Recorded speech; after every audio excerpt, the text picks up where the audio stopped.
say what he's thinking. It's the Michael K. Show on 880 ESPN Radio. And a good afternoon, everybody. This is indeed the Michael K. Show. We thank you for joining us on this Thursday. It's November 20th, 2025. Me and you for two. Those are the rules of engagement. The fastest 2 hours in sports talk radio right here from 1 to 3, every Monday through Friday on ESPN New York. I wonder if you're like me. I am sick as a dog. Don't want anybody to feel sorry for me. But are you like me? I'm angry because I'm sick. I haven't been sick like this for a long time, over a year. And I'm ticked off. But who am I mad at? Who am I mad at? I don't know who gave me the cold. I don't know where I got the germ. I just know it feels lousy to feel lousy. Awful. Just absolutely awful. So please, share your unrealistic feelings with me. Do you get mad when you're sick? I am really, really mad. Again, I don't know who to be mad at, but I'm mad. Very, very mad. So something struck me today. You know, there are a lot of people that go on Ozempic, and there seems to be, some kind of a negativity attached to that. Like somebody gives you a magic pill that you can lose weight or actually battle diabetes, and people make fun of you. Okay, whatever. If that's your feeling, that's cool. I'm not on Ozempic, but those that are, I don't look down upon them. I mean, people, it's hard to lose weight. So if you can lose weight by giving yourself a shot every week, you know what? I would sign up if I had to.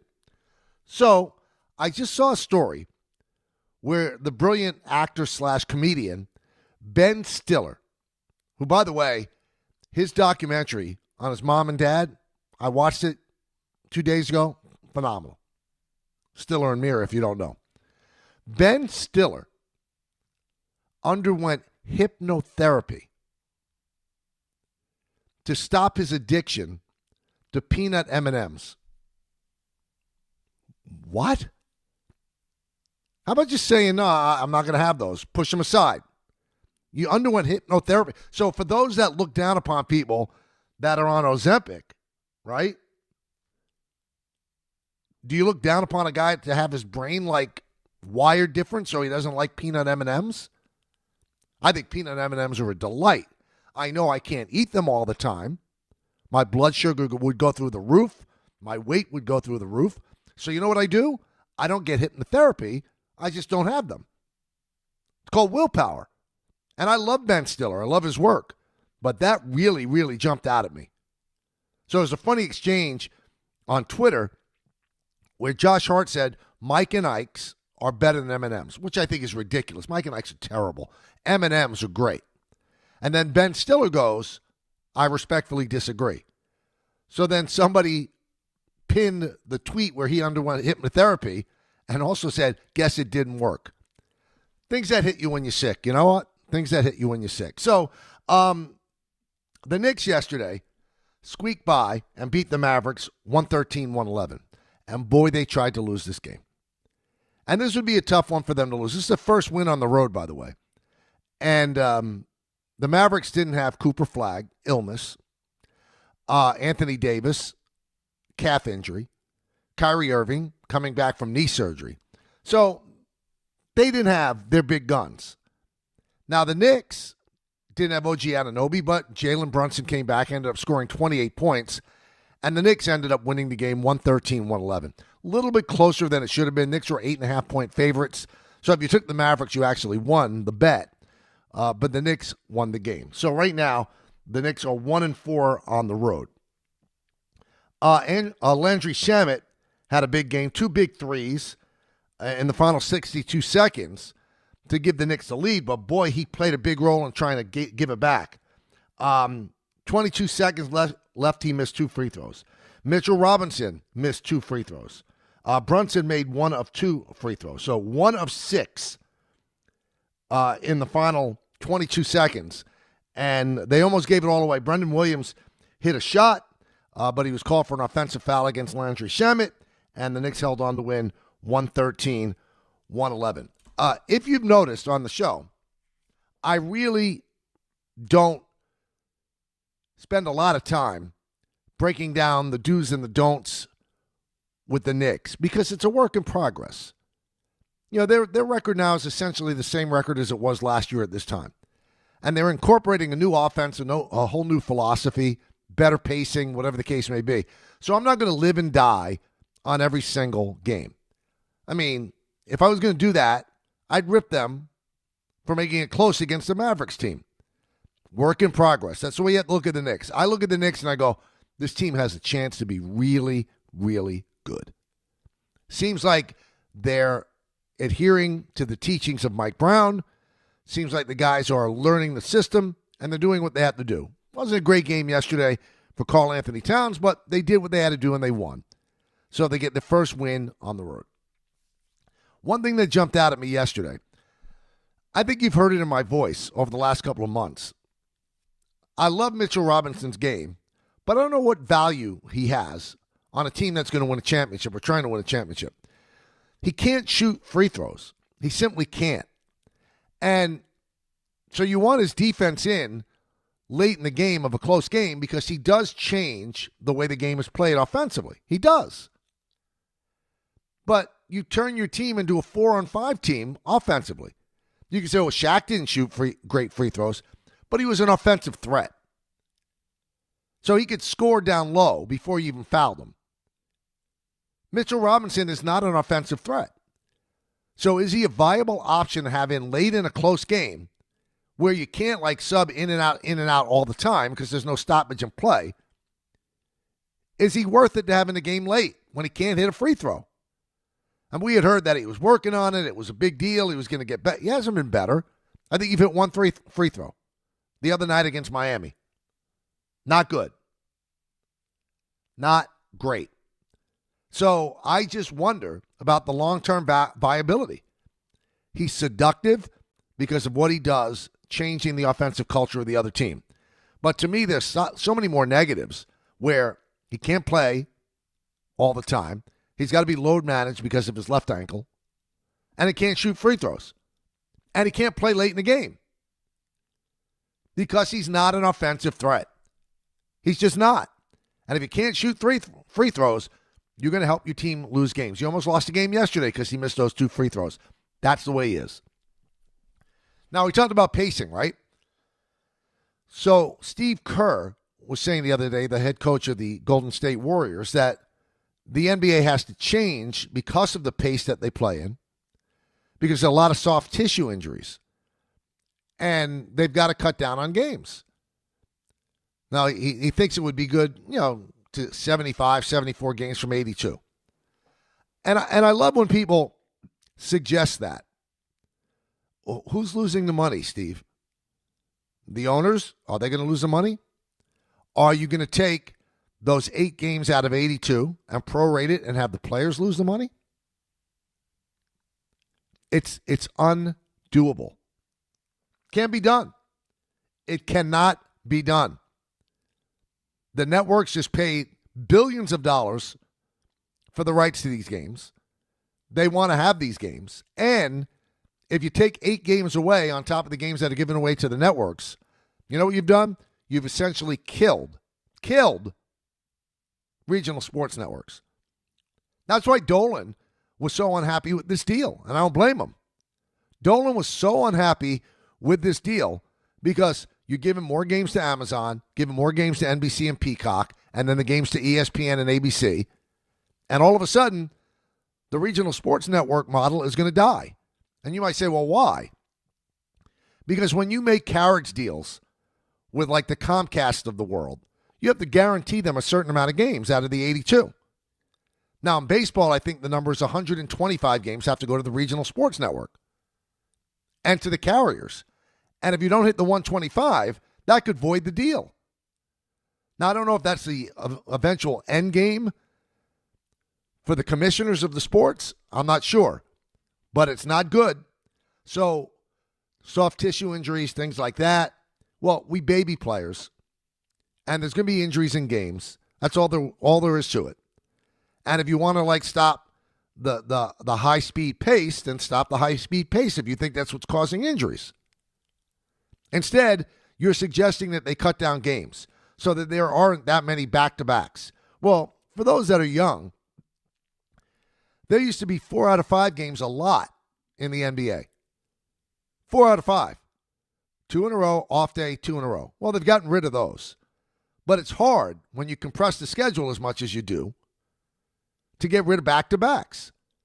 So rather than break down the games, the amount of games, I have a suggestion that would work. Start the season earlier. Spread out the games over a longer stretch of time. Have the game start in October. So let's say if you have the games start in November now, and they essentially end in the middle of April. November, December, January, February, April. So 5 or 6 months. Make it 7 months. So you add those 30, 31 days in. You know what? You can get rid of the back-to-backs. Don't take away games. Take away some of the summer vacation. That works. But again, when you say take away games, who's paying for it, Steve? The players aren't going to give up money. So if the players aren't going to give up money, why should the owners? Pie in the sky nonsense. Somehow, some way, basketball used to exist where they played a lot more than back-to-backs. And people didn't get hurt to such an extent where it crippled the sport. Sorry. Cutting down the games. That's what people want to do in baseball, too. Well, you cut down the games would be better for the sport. No, it wouldn't. No, it wouldn't. Every other sport wants to cut down games. You know the NFL is going to eventually go to 18. Now, that's a one sport that the more games you play, the better chance you have of somebody getting really injured. But they're going to go to 18 games, guaranteed. They've gone to 17. And they'll go to 18. And you know what they do? They extend the season. They'll give 2 more. They'll give another a bye week. And they'll make it work. Other sports, though, we got to get down to 74 games. No, we don't. Oh, we have to get down to 154 games. No, we don't. We don't. We don't. It works the way it is. And if you tell me the players go, you know what? We'll give up 82nd of our, what would that be? So that would be 441, 441st of our salary. If you cut down the games, they'll never do it. Never do it. So stop proposing it and making the sport look bad. Also, Adam Silver must be losing his mind. If you're Adam Silver, you just cut a deal for billions of dollars with the networks, and now you're going to tell them, oh, by the way, our inventory is going to go down. It doesn't work. Doesn't work. Let's go to Henry in South Carolina. Henry.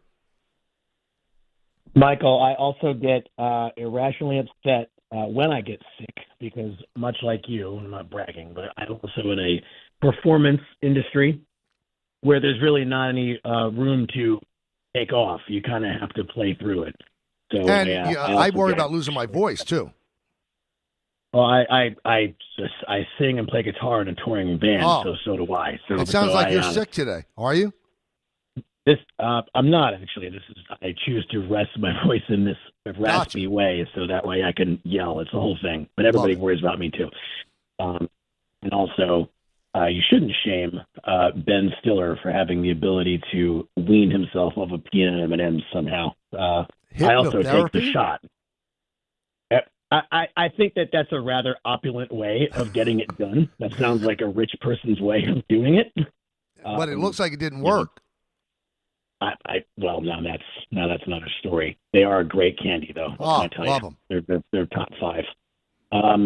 Michael, it's one thing for people who call into radio shows and us plebeians down here to think that they can just cut the games down and have that make financial sense. But for someone like Steve Kerr, who's been in the NBA, I believe, since 1988. How can somebody who has that much experience in the league think that it makes any sense for anybody to play less games, especially how public it is with all these TV deals for every sport, not just his, and the fight over inventory. And I just think there has to be a better way to manage these teams so that we don't have to see stars either not play or get hurt but it's very, very shocking to see an executive and at one time a player come right out and say that there needs to be less games. I don't and understand also, that Henry, they don't have this any is a sense. guy who played with Michael Jordan, who played every single minute of every single game, essentially, and he didn't have soft tissue injuries. Maybe players are not preparing the right way. Why don't we look into that rather than cutting games down? That's what doesn't make sense to me. Steve Kerr won 3 championships with Michael Jordan. You know why Steve Kerr is saying this? I'm going to tell you. A little secret. Get closer to the radio or your speaker. Because he has an old team. And older players get hurt. So Steph Curry is, 37 years old? He wants him to play as long as he possibly could. So let's cut down the games. How about cutting down the amount of time they play in games? If you think that injuries are a problem. Don't play them 40 minutes a game. Play them 30. Have a better bench. Have a deeper bench. How about doing that? Let's not cut it down to 74 games. It's ridiculous. Ridiculous. When have you ever taken something that works and said, I want fewer? I want fewer. Let's shrink size it. That's what I see, too, with a lot of candy bars. I'm telling you, this fever is getting to me. They keep the price the same, but when you look at the candy bar, it's much smaller than it used to be. So you're trying to shrink wrap the NBA. No. If you're an owner, so if you cut 8 games off the schedule, that's 4 games, 4 home games you're losing. That's 4 attendances you're losing. 4 gates that you're losing. 4 games off your regional sports network. 8 games because you also televise road games. But on home games, concessions, stuff like that. It doesn't make fiscal sense. I think a lot of people in sports think that their business is standalone. Like they don't need the public. And they don't need the money from television. They don't need it. It's like they're playing in a vacuum. I remember an argument I once had with Paul O'Neill when he was a player. And the Yankees were making all those postseasons in the 90s. And boy, he would complain and kick and moan about how many people there were in the clubhouse during the postseason, the biggest time of the year, and they have to get ready and have to be able to prepare. And I said, Paul, if you didn't want a big audience and you don't want people that cared, you should have been great at tiddlywinks. Because when they had the Tiddlywinks championship, I'm quite sure that there are not a lot of people in the locker room before. So since you have a popular sport, that means the media is going to cover you because that means there's a craving for information about this said playoff series. Now, ironically enough, Paul is part of the media. So the gods have a way of tweaking people. Let's go to William in Manhattan. William. Yes, I would like to see less 3-point shots from the NBA and my team, the Knicks. Yesterday, they almost gave that game away. It wasn't because of Mitchell Robinson, but because it was about 5 minutes left in the game, down by 1. All they want to do is jack up 3. Whatever happened to just taking it to the basket, you get the offensive rebound, pump fake, shoot it up. 2-pointers win games as well, and defense. It doesn't have to be 3-pointers. And if they want a 3-point shooter, go get a legitimate 3-point shooter and stop this nonsense. Cat, 7 feet tall, what the hell is he doing behind the 3-point line all the time? Flopping, discombobulated, going to the hole. They're not going to win. And they're not going to win not because of Mitchell. It's because the team is constructed badly and all they want to do is shoot. Well, three. no, I mean, you're a Knicks fan, William? I'm a Knicks fan, and it's frustrating. It's but frustrating you know, seeing them a couple jacking of up years threes. ago, right? The Celtics won a championship shooting 3-point shots. It's funny because I had this conversation with my son. We were watching the beginning of the Mavs-Knicks game. And the Knicks shoot a lot of threes. So if you expect the Knicks to stop shooting threes, stop watching because that's what Mike Brown wants to do. And my son said, why don't they shoot more mid-range shots? And I gave them this one little mathematical equation that explains why they don't. Let's say you take 10 3-point shots and you hit 40% of them. That's 12 points. Let's say you take 10 mid-range shots and you hit 50% of them. That's 10 points. The math is in favor of the 3-point shot. And unless you change the math, then it would be malfeasance to tell your team not to shoot threes. So William wants them to go to the basket more. Those 2-point shots, they're worth less than the 3-point shot. I know it sounds simple and it's silly, but it's true. it's worth less than the three-point shot. So if you hit 40% of threes and 50% of twos, you're going to win shooting the 40% of threes. The Knicks are going to lose games when they're cold from 3 points. So will most teams. It's the math. Do the math. And you can't say they don't have good three-point shooters. They're deadly from the corners. They're the best three-point shooting team from the corner. Mikal Bridges is great from the corner. OG Anunoby might be the best shooting the three from the corner. If you want to eliminate the three, that's a different story. And I would think it would make the game more beautiful. I think the game was much more aesthetically pleasing when they cut and they went to the basket and they set picks. Now it's jacking up threes. And teams are putting up 50 threes a game. And the game is ugly. I'm sorry, it's ugly. It's a game of horse. But that's the game, and I cannot criticize the coaches for doing it. Why? Because it makes mathematical sense to play the game that way. 4 3-pointers and 10 shots, 12 points. 5 2-pointers and 10 shots, 10 points. I mean, third-grade math tells you that. Let's go to Manny in Flushing. Manny. Hey, Mike. How you doing? Get well soon, my man. Thank you, man. Yes, I want to. Great win by the Knicks. Great win by the Knicks. You know, I was so nervous as hell when that last play. I thought it was going to be a foul on the Knicks, but it wasn't. It was on the Mavericks. But I'm glad that you brought up the Steve Kerr situation, because let me say this: the NBA has been constructed an 82 regular season since 67, 68. I have never heard a player, current or former, complain about we should change the 82 regular season. And it just disappoints me that Steve Kerr, for all people, I mean, listen, he's a smart guy. I commend him for speaking out on social issues when it came to African Americans and other things. I'm just disappointed of what he said. Okay, I get it. He doesn't want his players to be hurt, a.k.a. Stephen Curry and Draymond Green, but come on, man. I just felt it was unnecessary to say we should decrease the games, because listen, first of all, the players need the money, and hell, the owners need the money. That's just me. No, I mean, you are not going to decrease the amount of games, because that's how you make money. You just are. You just are. I mean, why even bring up a point like that has no chance of passing? None. The owners aren't giving up 8 games. The players aren't giving up 8 games of money. They're just not. And here's the funny part. With load management, a lot of them are playing a 70-game season. So if you tell me, all right, we're going to cut it down to 74, but I guarantee that the player's going to play every single day, there's no guarantee of that. So it's so silly. They just played a back-to-back yesterday. Steph didn't play. There is your 74-game season. So you look at the best players in the sport, right? The best ones, they're playing 70, 72 games a year. And they're getting paid for 82.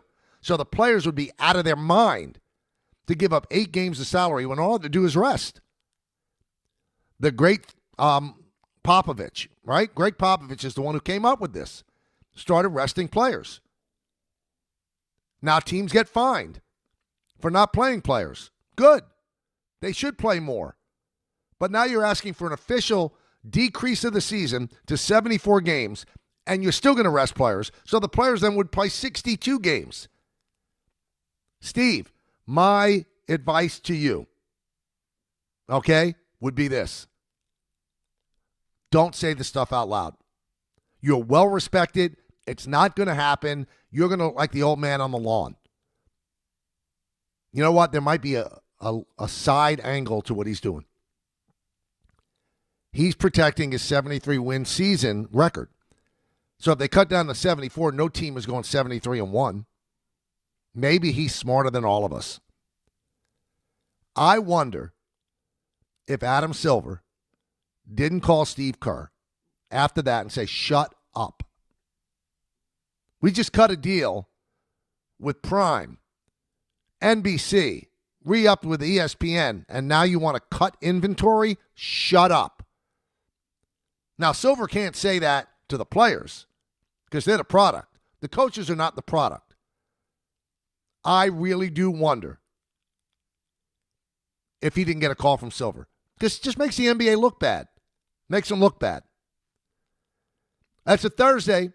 We get a chance to talk some football with Dan Orlovsky, and in the 2 o'clock hour, Chris Sims. So stick around for that. The fall savings event continues this November at Bay Ridge Mazda.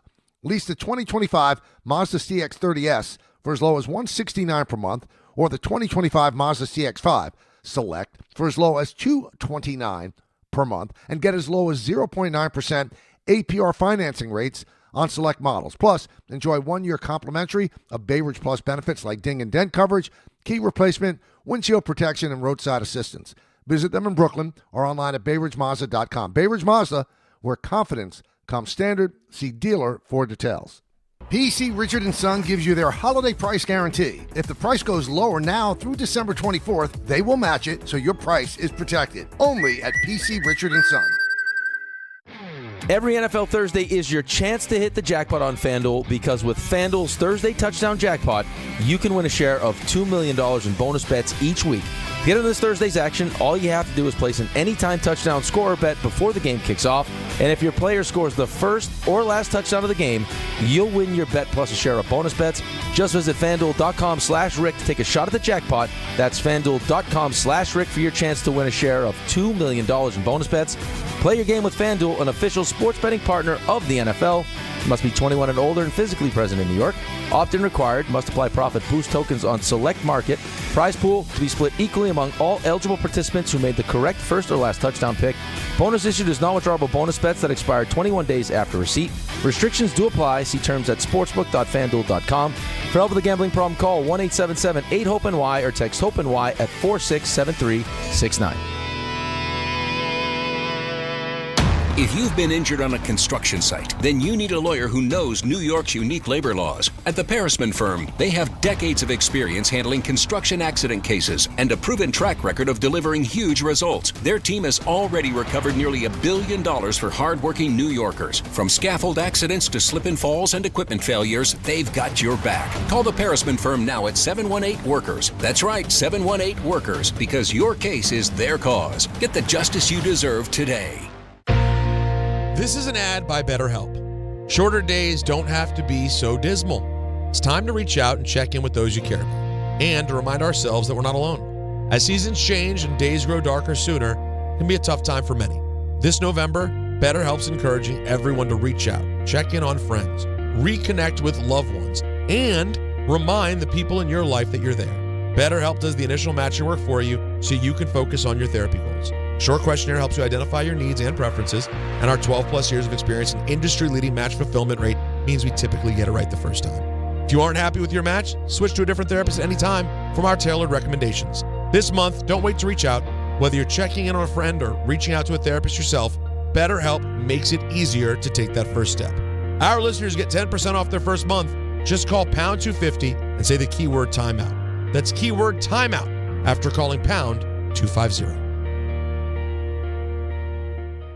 Tire care shouldn't come with extra costs or surprise fees. It should be simple, straightforward, and stress-free. So at Midas, they're rolling out the limited lifetime tire guarantee, included with every tire purchase with paid installation. You'll pay nothing for flat repairs, nada for flat replacements, zilch for tire rotations every 5,000 miles, and zero for other preventative maintenance. So with this limited lifetime tire guarantee, you'll pay a whole lot of nothing compared to what the other guys charge for tire care. That's the limited lifetime tire guarantee, only at Midas.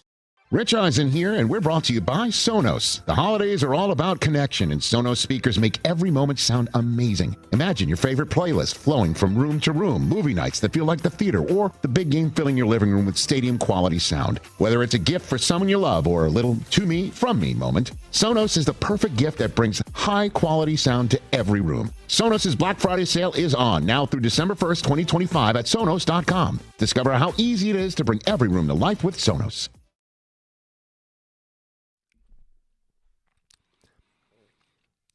Game Time is brought to you by Tullamore Dew Irish Whiskey, because when it's game time, it's Tully time. 7 p.m., St. John's Red Storm, they host Bucknell, that Carnesecca Arena. Coverage begins at 6:40 p.m. right here. Well, not right here, but on our sister station, 1050 ESPN. On the ice at 7 p.m., the Islanders are in Detroit to play the Red Wings. Also at 7 p.m., the Devils are in Florida to play the Panthers. I've got inside information that after the morning skate, Don spotted in a Speedo at the hotel because he's doing that game for MSG for the Devils.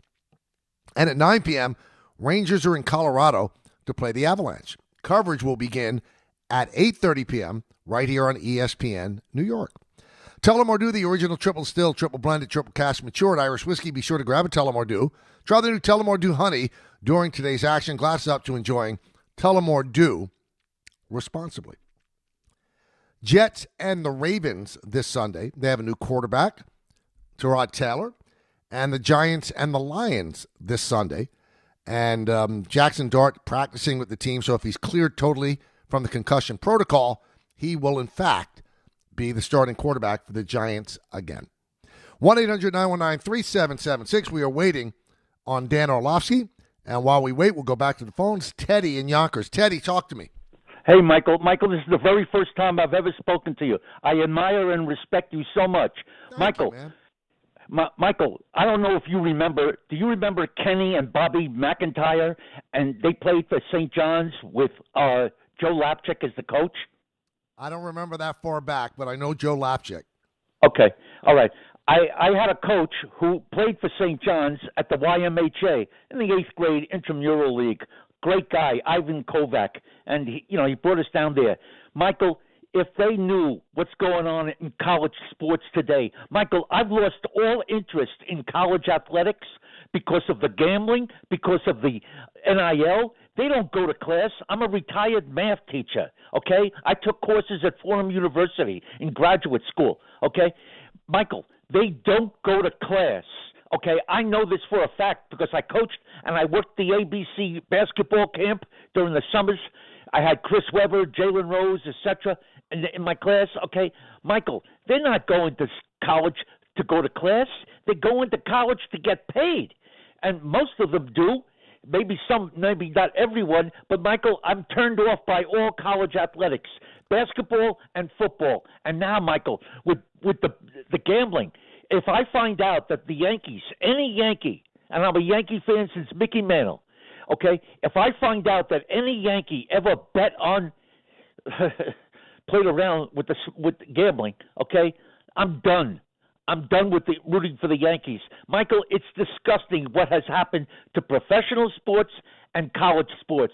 And I'm glad you gave me the time to speak on that. And if you want to comment and I'll hang up, I'd appreciate it. You got it, Teddy. Thank you for the phone call. Listen, college sports, when you root for them now, it's completely different. I have a hard time being upset that college athletes get paid because coaches used to get paid a truckload of money.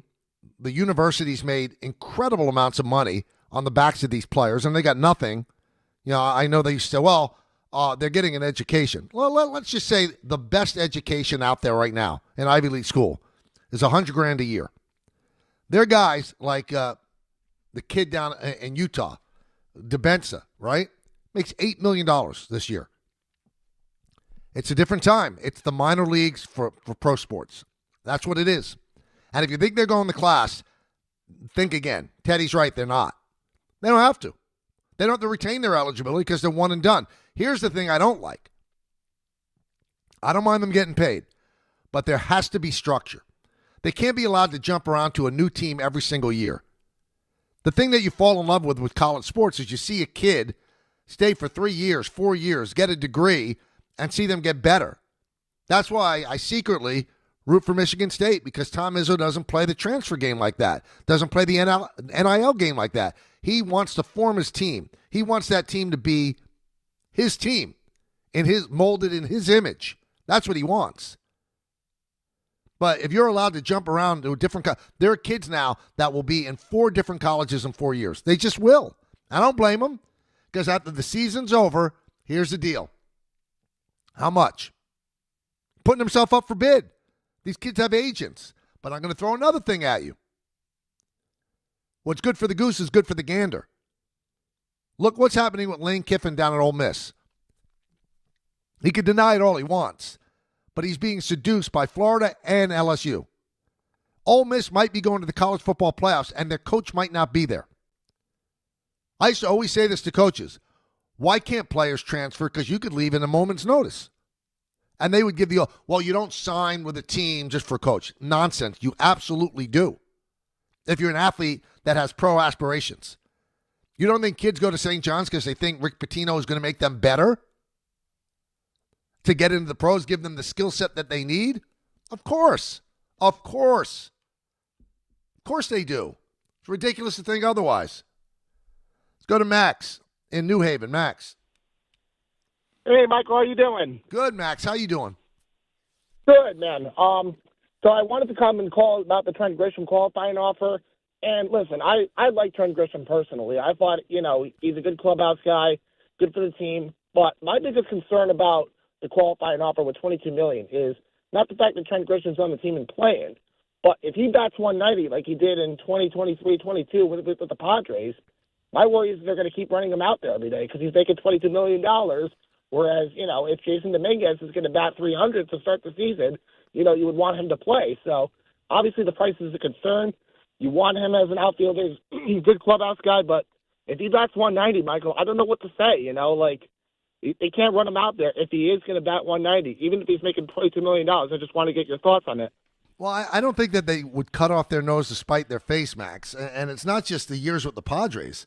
2024 with the Yankees, he hit 190.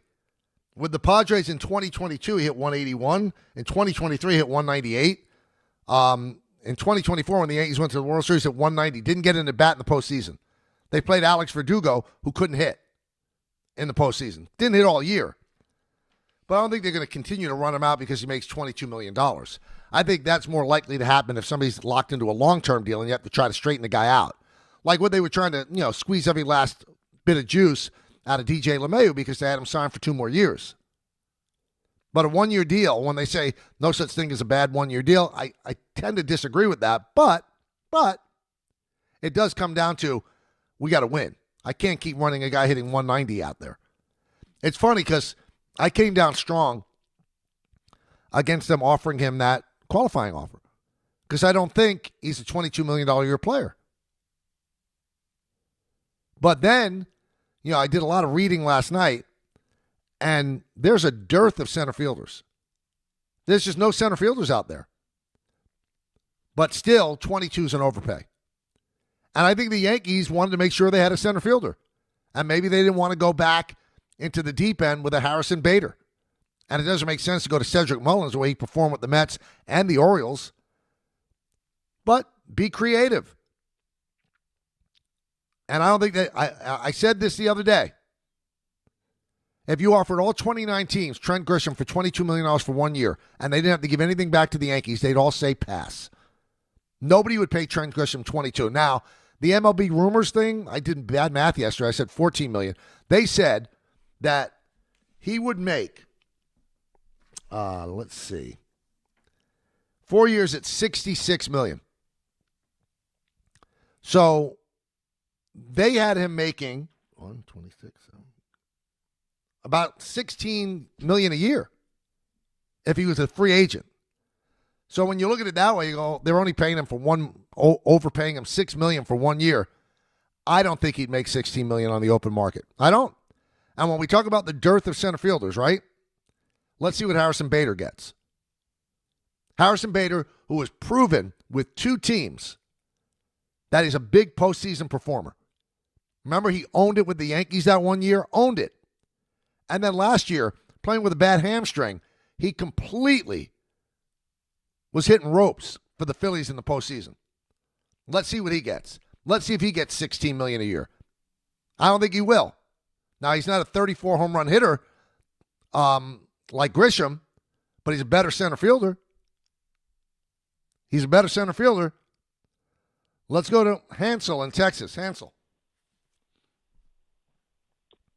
Hello, Michael, my esteemed co-host. Hey, how you doing, Michael, man? how's it going? I'm good. I am great. My esteemed co-host, thank you for having me. Michael, I want to pontificate on a Tatis point I haven't heard covered yet, which is trading for him, but moving him to shortstop. I think this does a couple things. I think it gives us a bona fide shortstop. 2, it turns Jose Caballero from a good player into a great player by moving him to the bench. And lastly, it gives the Yankees an out while saving face in the Anthony Volpe business. They could claim, hey, last year, bad season, it was a shoulder, and had we not had this tremendous opportunity to get Tatis, he'd still be our shortstop moving forward. Just wanted to hear your thoughts on that. Well, if you've heard the show, Hansel, and please tell Gretel I said hello. That was so bad, but I'm sick. I'm all for getting Tatis, but he's a platinum glove level outfielder. So I would put him in the outfield. And his contract now is very reasonable when you look at what the money is around baseball these days. For you Yankee fans out there, they're not giving up on Anthony Volpe that quickly. And I want to keep jerking him around. Tatis hasn't played shortstop for a couple of years now. And he made the switch to the outfield, and he's a great outfielder. Not good, he's great. I think the Yankees should definitely look into getting him and use some of the young pitchers that they have to send to San Diego, because San Diego needs pitching. Michael King's gone. Dylan Cease is gone. Yu Darvish is out for the season with an injury. They need pitching. Send some of your young pitching and get Fernando Tatis Jr. He'd be a dynamic star in pinstripes. He really would. A dynamic star. That's the way I would roll. That's what I would think. Well, looks like Dan Orlovsky has been lost. I don't know where he is. He's usually very prompt. We usually have him on at 1:30. I'm sure that Ray Deanahan is trying so hard to get him. So hard. Just hasn't been able to do that. Maybe we'll get him in the next segment. Maybe we'll just say, thank you for your service, and we'll talk to him next week. But then we won't talk to him next week because we don't have a show on Thursday. All the decisions we have to make. Chris Sims joins us at 2 o'clock. But now it is time for the co-host because the guest didn't show up. 1-800-919-3776. 1-800-919-3776. It's the K Show rolling till 3 right here on ESPN New York. The Hess truck's back and it's better than ever. Roaring engines this year. Hess race cars are here. The Hess stock car racers are loaded with lights, sounds, and a powerful racing motor. Only at HessToyTruck.com. Free shipping and batteries included. I know that hiring can be challenging. You sort through tons of resumes and you get too many so-so applicants. You're just waiting for someone to match your role perfectly. Well, now, there's a place where you can meet them fast. ZipRecruiter. Need to hire right away. Start your search for strong candidates. The right fit awaits. Build your team. Build it sooner. Meet your match on ZipRecruiter. Just head to ZipRecruiter.com/ESPN right now to try it for free, and you're on your way to meeting your match. 4 out of 5 employers who post on ZipRecruiter get a quality candidate within the first day. So try it now. Go to ZipRecruiter.com/ESPN. Once again, that's ZipRecruiter.com/ESPN. Meet your match on ZipRecruiter. Try it free. Listen up, football fans. You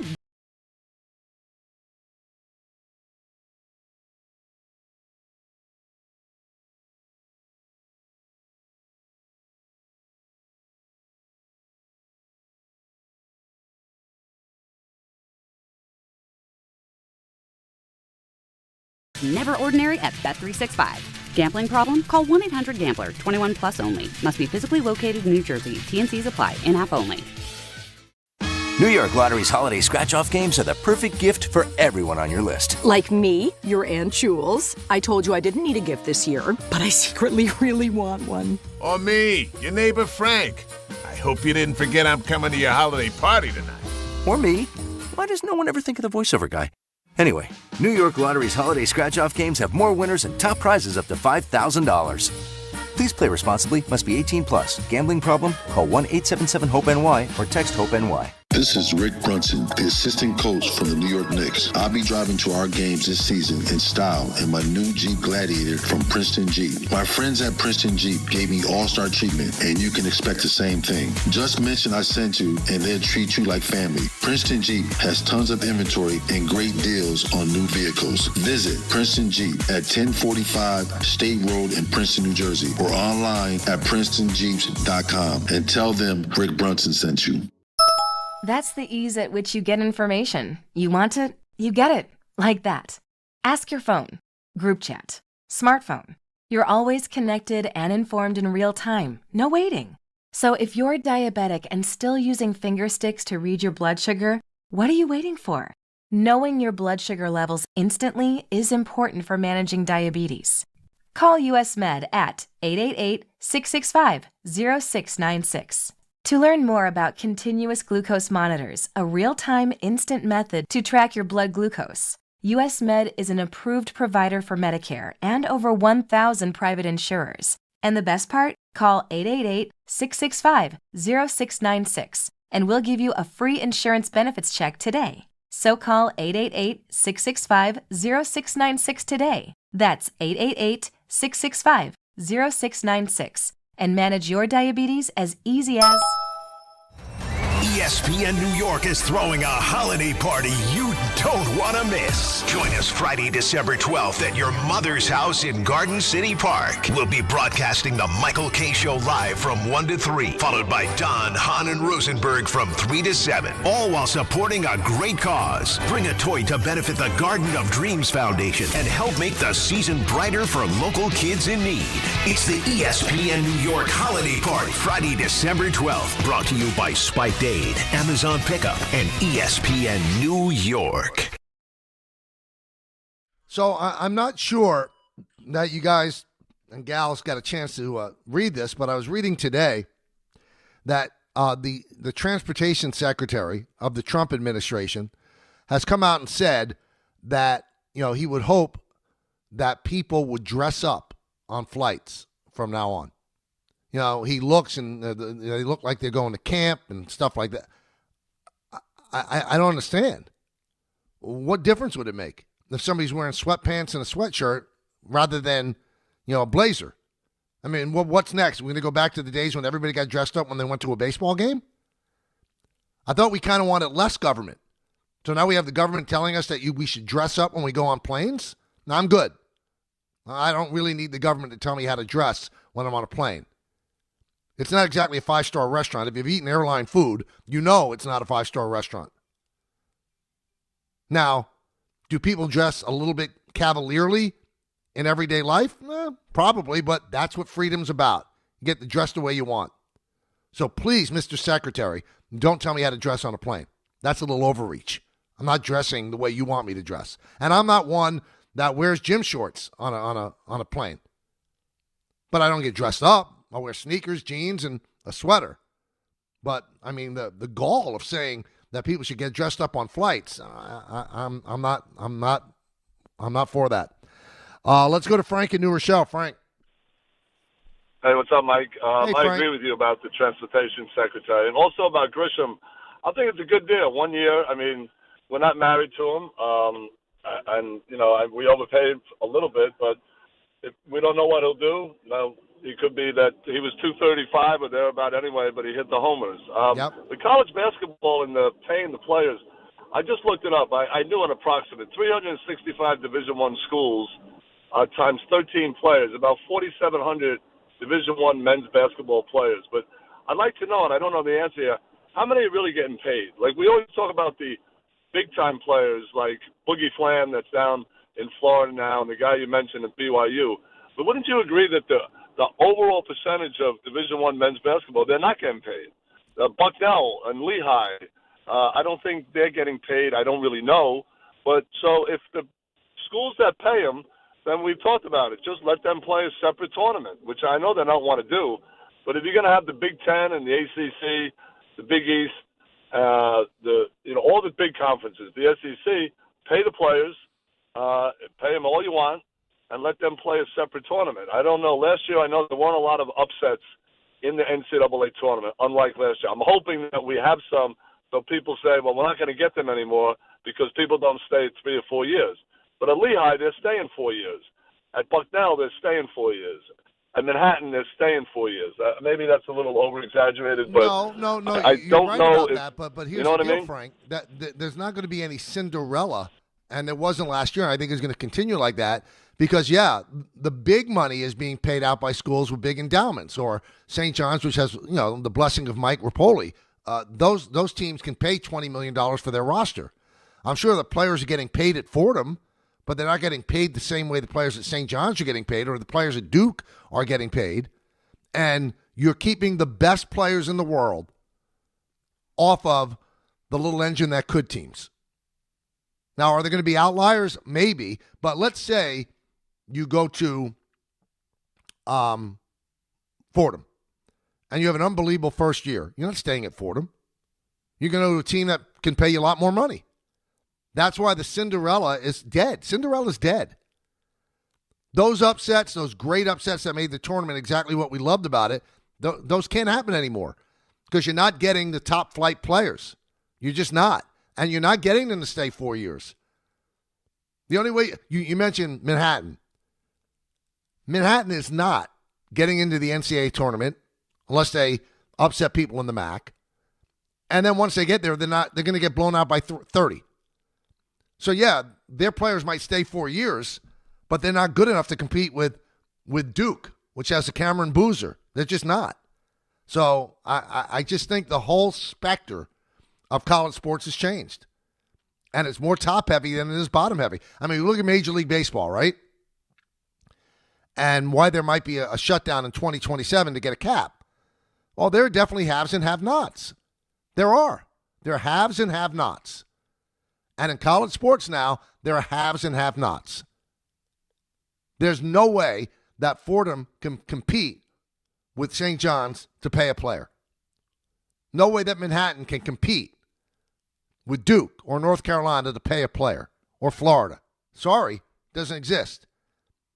That's why I don't care that players get paid, but there should be something in place that is more evenly distributed and players can't jump around year to year, school to school. Let's go to Luke in Manhattan. Luke. Hey, Michael, thanks for taking the call. I have a huge problem with the Kerr comments for shortening the NBA season because I also think that then the owners, if they're going to look at where the shortcoming on the money is, they're going to look at the fans. The tickets go up 10% every year. They're going to see a 10% decrease in the home games, and then they're going to be like, all right, let's just raise tickets 20% and make the fans pay even more. So now all of a sudden it's coming out of the fans' pockets because the players won't take the cuts, the owners won't take the cuts, so they'll just raise ticket prices again, and they'll raise concession prices as well. You know what? It's a good point. Every time that's why I always laugh when we have fans call, well, they should spend more money. Well, they spend more money, they're going to charge you more money. They're not digging deeper. They're going to pass the cost along to you. That's what all businesses do. So if you want a fast food restaurant to have better meat, all right, they'll have better meat, and they're going to charge more for it. That's all there is to it. So I would tell you, Luke, and I tell everybody else, don't worry about it happening. The owners are not signing off on 8 fewer games. The players are not signing off on 8 fewer games of salary. They're just not doing it. It's funny. The NBA is looking to, at least according to Kerr, cut back on their inventory. But the NHL next year, I think, is going up to 84 games so they can better align, play more games within their conference. So they're adding games.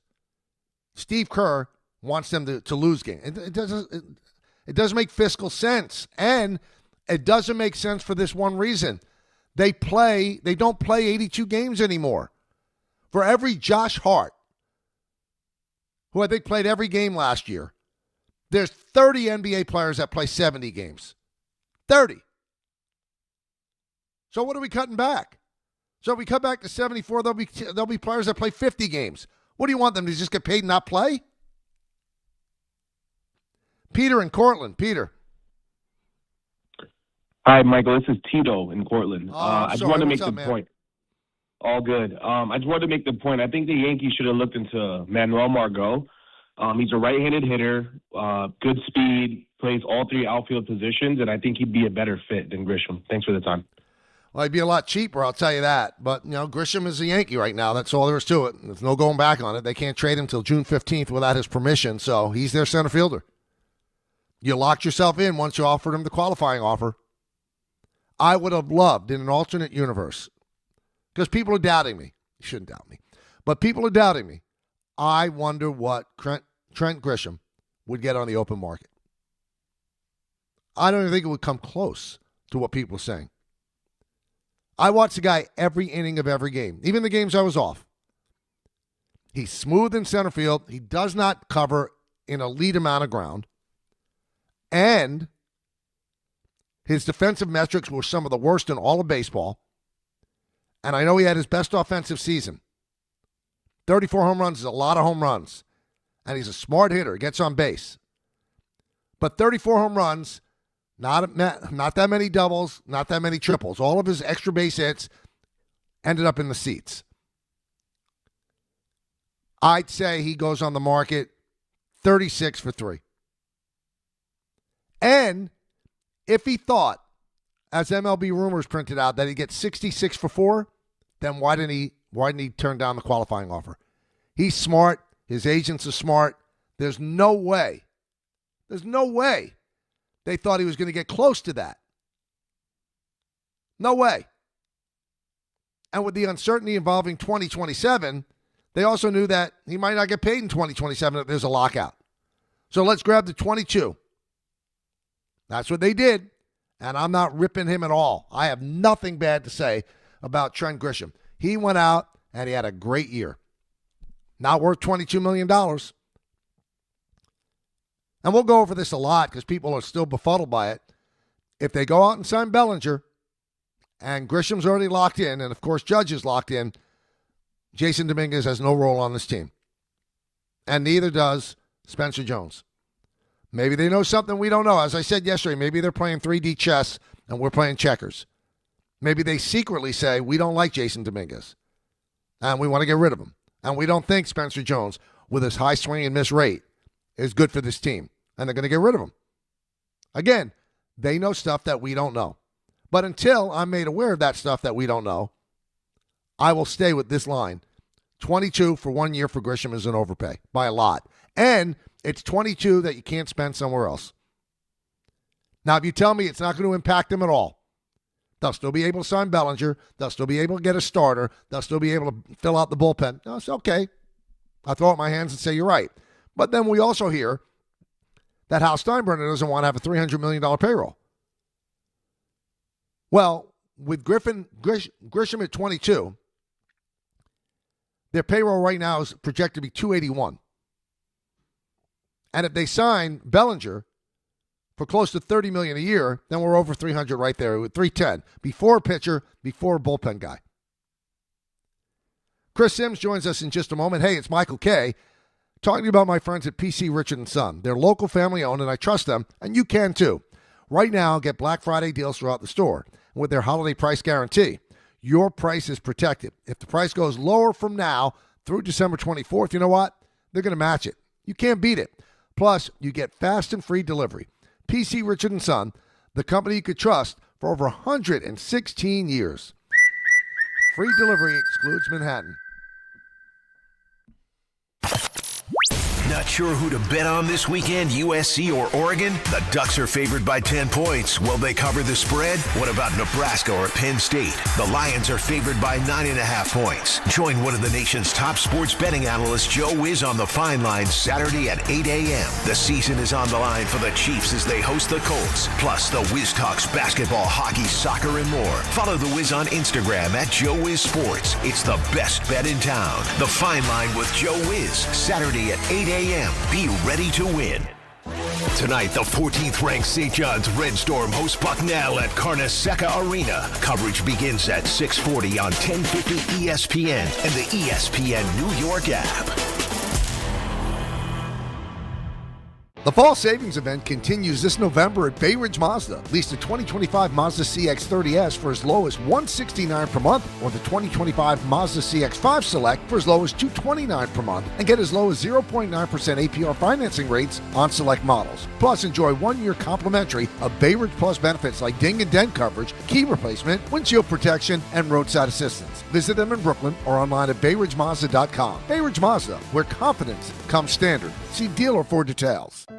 Health surprises can change your life in an instant. You've seen it happen to others, but it doesn't have to be your story. At Princeton Longevity Center, we customize actionable and proactive health plans to maximize your lifespan and take control of your health. Our Cancer Check program combines cutting-edge technology with top medical expertise to keep you ahead of potential risks. With advanced full-body imaging, genetic testing, and multi-cancer detection blood tests, we look for even the earliest signs of problems. Results are analyzed by expert physicians who craft a personalized plan to safeguard your future. You're not just a patient, you're a partner in your health journey, backed by a team committed to helping you live longer, healthier, and more vibrantly. Our programs have saved hundreds of lives and empowered countless others to take control of their health. Be proactive with your health for the ultimate peace of mind. Call 888-8000-PLC or visit PrincetonLongevityCenter.com.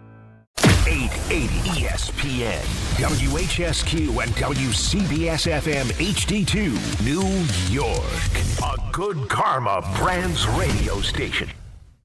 Fellas, it's the season to shine, and not just from the holiday lights. Manscaped is here to keep you looking sharp for every holiday party, family photo, and mistletoe moment. The Lawnmower 5, groin and body trimmer, and the Chairman Plus face shaver deliver precision, comfort, and control worthy of Santa's nice list. I've been good and nice. Whether you're tidying up before a big night out or preparing for New Year's Eve, Manscaped has your back. And your face too, to be exact. So gift yourself with some grooming greatness this season, because looking good is the best gift of all. And now you can find Manscaped products at your local Walmart. With Progressive customer service, there are lots of ways to connect with us, so you never have to miss a second of your favorite sport. Because you'd much rather watch a ball go through a net 124 times in 48 minutes when you don't really have to pay attention until the last two, and then somehow those 2 minutes will take an hour. You don't want to miss all that. Luckily, you can chat with Progressive on our app, online, or over the phone without missing a single one of those times the ball goes through the metal circle. Progressive Casualty Insurance Company, affiliates, and other insurers. Not available in all states or situations. Coming up on 202 in New York City, the Michael K. Show every Monday through Friday from 1 to 3, and Thursday at 2, always one of my favorite times of the week when we get a chance to talk to NBC's Chris Sims, and he joins us now. Chris, how you doing? Hey, I'm good, Michael. What's up with you, man? How you doing? I'm doing fine as well. Shedeur Sanders, what do you see from him? Did you look at any tape on him in college? He's starting this weekend. Didn't have a good time coming in replace of Dylan Gabriel, but he is starting this weekend. What do you see of him? Yeah, well, I think first off, it's hard to judge last week, right? I don't think it's as bad as the stats look. It's an incredibly tough position to be put in there when you haven't worked with the first team or anything like that. And having been a backup quarterback myself, when you haven't played in, 2.5 months and everybody's played and kind of hitting on all cylinders and ready for the NFL season and totally in that mode, that's hard to be thrown into that moment. So I do expect to see a better Shedeur Sanders as far as this game's concerned. And do I think they can beat the Raiders? Of course. I think the Raiders are arguably the worst team in football. The Browns have an unbelievable defense. And Shedeur, in college, I liked Shedeur. I did in a lot of ways. One, he plays tough in the pocket. I think his arm is an NFL arm. Right now, is there some other things that he needs to clean up? Certainly. Does he hold the ball too long at times? Does he turn down some throws at times where you think, ooh, you should throw this. He's open and he's a little conservative. Those are the things I'll be looking for. But if there's a game or a thing to feel it out, be conservative, don't turn the ball over, right? Cleveland's one of those teams, they can almost win the game with just the defense. So I think that'll be a tough one there, and we'll see where it goes. But there's not a lot of help around him, as you know, too. The Cleveland offensive system is very basic. I'm always underwhelmed watching that, and they don't run the ball like they used to. They're a solid running team. So, again, it's going to be an uphill battle for them, but I actually picked them to win the game 13-10. All right, so the narrative, Chris, is, it wasn't fair to Shedeur. He didn't get any first-team reps. And I saw a quote that Tom Moore, the offensive coordinator of the Colts, had when Peyton Manning was there. He said, Peyton Manning gets every first-team rep. He said, because if he goes down, we're shot anyway. We have no chance. So you are a backup quarterback. How many first-team reps would a third-team quarterback be? Yeah, you get none. You would never get any. If you're a third-team quarterback, you get zero. The backup quarterback will get a few reps, maybe at the end of one of the periods on Wednesday, maybe 2 or 3 reps on a Thursday. It depends on the team. The one area they definitely do on Friday, usually the backup quarterback gets a little bit work there, just in case. But as a third stringer, no, you're not there to do anything but help everybody out, stay on top of the offense, be a scout team quarterback and do that. And that's where, yes, it's hard being thrusted into that to all of a sudden, whoa, it's 2 weeks later and now you got to start and do all that stuff there. It's not easy, but it's very common that the third string quarterback gets no first team reps. There seems to be this narrative out there that there's something nefarious going on, that Shedeur Sanders lasted till the 5th round. So I don't know what it would be. I have no idea what it would be. No, I know. Were you puzzled why he lasted till the 5th round? Well, I wasn't sure. Yeah, I mean, to the 5th round, yes. Michael, if you go back and watch me, right, last year in draft coverage, I said it from the start. I was like, Shedeur Sanders will not be a top 10 pick. We all got to get over this, right? You know, the online Instagram crowd, just because he's cool and has a following there, they did not want to hear that. And then I continued to point out, like, listen, there's only a few teams that need quarterbacks in the first round. If the Saints don't take a quarterback, if this team doesn't take a quarterback, where is Shedeur Sanders going to go? Tell me. So I always thought there was a possibility that he would fall out of the first round, right? I didn't think really anybody was a first-round quarterback last year other than Cam Ward, and I was wrong because Jackson Dart has obviously shown he was worthy of the first round. But then on top of that, I think, yes, there were some problems with the play. Not everybody thought he was great that way, right? I think people thought there was inconsistencies in decisions and throws in the pocket, and they weren't wowed by it. And then I think the other thing on top of it was not only how he approached the draft process, right, which I think he disrespected the process a little bit and kind of thought he was a bigger than the league itself. And I think you could talk to anybody and they would tell you that. And then what I think even doubles down or makes it worse is you get into the late in the second and the third round and a team goes, ooh, we need a quarterback. But, man, do we really want to take Shedeur Sanders and now have to deal with all the media stuff that Cleveland had to deal with and talk about that every day and have that overtake our team and have to hear Deion Sanders make comments and all that and all of it? So I think all those things all together are kind of what led it to being the 5th round, which was, yes, a little shocking to me. If the draft was held today, the same draft that we had earlier in the year, would Dart go ahead of Ward? I don't think so. No, I still think Cam Ward. Don't be fooled by the record and what you're seeing there in Tennessee. Like Jackson Dart has better talent around him in the Giants than the Tennessee Titans on the offensive side of the ball. Now Jackson Dart, I do think like if we had a redraft today and do that and play that game, yeah, he goes in the top 10 now, right? Instead of like I would say most of the league thought he was an early second round pick, with just a handful of teams that have viewed him as a first-rounder. But obviously he's proved, those people like myself totally wrong. Chris, do you believe that selecting a quarterback in the draft is the most inexact science? I mean, this is a science that had Joe Montana in the 3rd round and Tom Brady in the 6th round and Jackson Dart falling to 25. Do teams really know what they're looking for or what to look for? Well, they do. They're definitely. I mean, Kansas City made a big trade. They knew what they were looking for, right? They hit it. The Buffalo Bills made a big trade, and they knew what they were looking for, right? The Colts had the number 1 pick and took Peyton Manning and Andrew Luck. They found it, right? So, but it's not perfect, and it's not always easy. And because the position is so important, right? And there's certain attributes that people look at to go, ooh, wait, he does this at an elite level, and I think I can maybe make him better in these other areas where he's not as elite or just average or whatever else. I think that sometimes leads people to overdrafting someone, right? Like, oh, Trey Lance, right? He's big. He can run fast. His arm's really strong, right? All of that's there. Yeah, but he's a little inaccurate and his mechanics are messed up. Well, the coaches go, well, I think we can fix that and I can figure out how to do that. Sometimes you can, sometimes you can't. Right, and that's what happens in the first round a lot of times is teams just draft sometimes on elite ability. There's an elite trait, and we think that trait is good, and then we'll make everything else better as we go along, and I think that's where people mess up at times. All right, we've joked on Thursdays every now and then that you have to be a little bit out of your mind to be playing this game at this high level, but I need you to take me inside a football game where Is the intensity such, Chris, that a Jamar Chase could just decide, I'm going to spit in somebody's face? Yes, it is. It is. Now, listen, I don't ever condone that. That's a no-no, right? I mean, that's a no-no. Everybody knows that.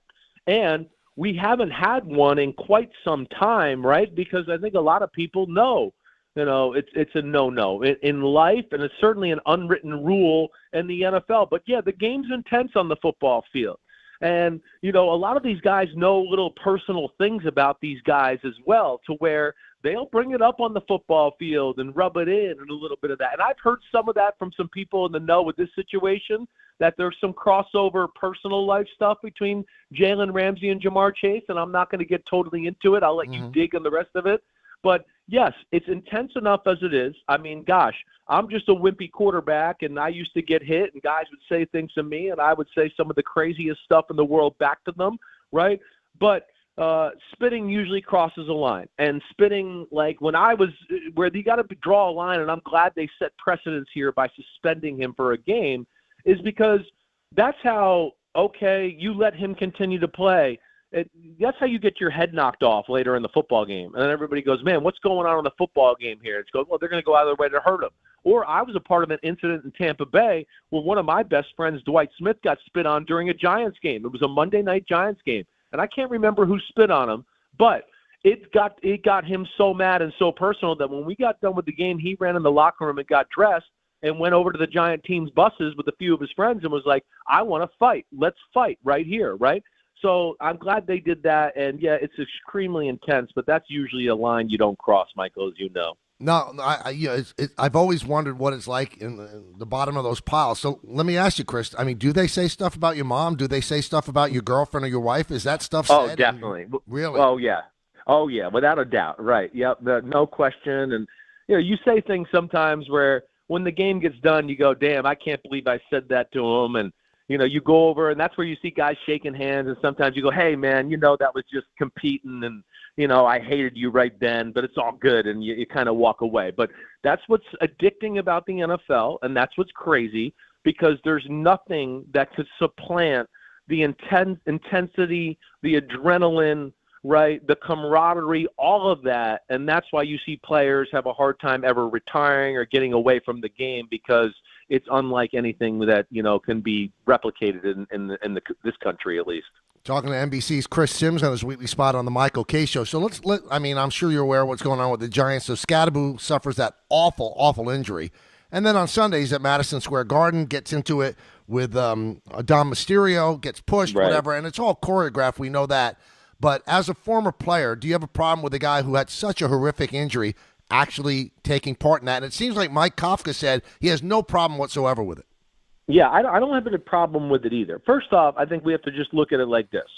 Does Cam Scadaboo, is he going out there going, I'm going to go to WWE and take the chance of maybe screwing up my whole next year of my career and the whole thing that I love all the time, right? I don't think so. I think he loves football.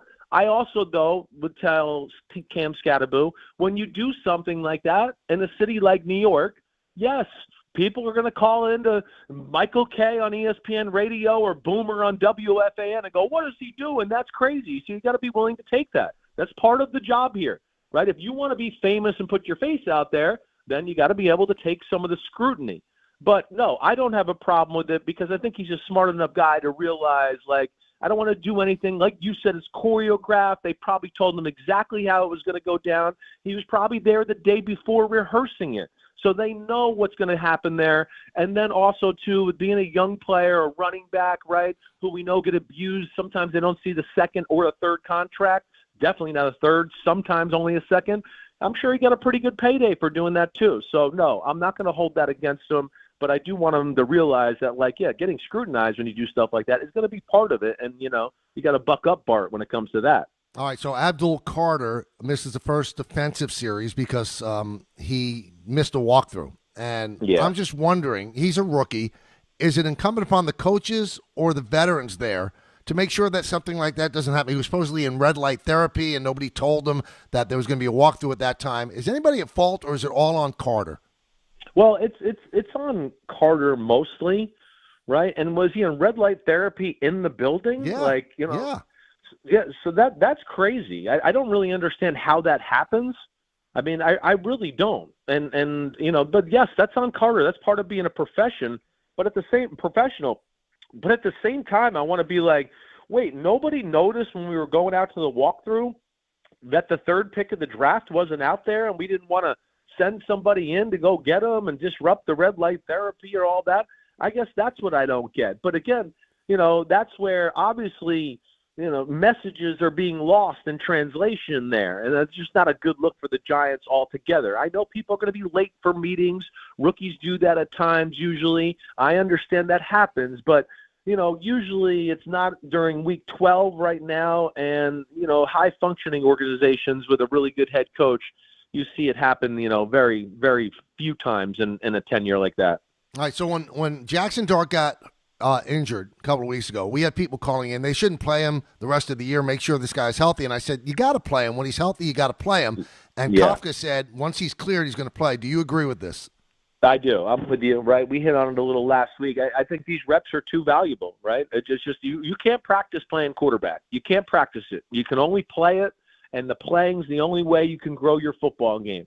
As I discussed to you, I think I said it a little last week, practice is all good and all that. But when you're not going to get hit, right, patting the ball one extra time or whatever and go, oh, yeah, I got it off, right, okay, sure you did. All right, yeah, right, yeah, we got it off. That looked good. It's a different game with 80,000 people screaming, and now it's live on the quarterback. Decisions got to be made in a hurry, right? There's nuance on chances, when to take them, when not to, when to take a sack, when to throw it away, all of that. So, yeah, I'm a total believer in get him out there and play as long as he's totally ready to play. Did you think that the Vikings made a mistake letting Darnold go and really staying and saying, oh, J.J. McCarthy's our guy? At this point, he hasn't played that great. Right. No, I at the time, I didn't because, one, you traded up. J.J. McCarthy was, the 10th or 11th pick of the draft. I knew they were in a tough spot. I also knew that they had their doubts about Sam Darnold towards the end of the year last year, right?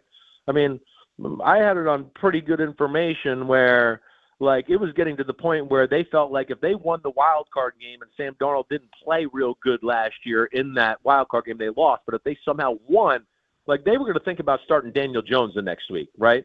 So I think they had kind of felt like, okay, he was really good for us. It worked, whatever. He's not a perfect system fit for what we want. And I think they were trying to frame their organization for the future, and that's why they drafted J.J. McCarthy. It's not been smooth. He's got issues, Michael, as you know, right? And the problem with them, and this is why they flirted with Aaron Rodgers, is because their team is ready right now. And that's where his injury and him not being able to play last year really hurt them because they're veteran, they're ready, they're kind of set up to be better than 4-6. But we have to remember, he's literally a rookie. He didn't play last year. He got hurt this year. This is his sixth, seventh start. And then, yes, he has some mechanical issues. The offense is a little basic because he's young. And all of those things all together, they don't run the ball all that well. All those things all together are making life pretty hard on J.J. McCarthy right now. All right, so Aaron Rodgers suffered a break in his left hand, his left wrist. I'm just wondering, as a right-handed quarterback, can he play with that?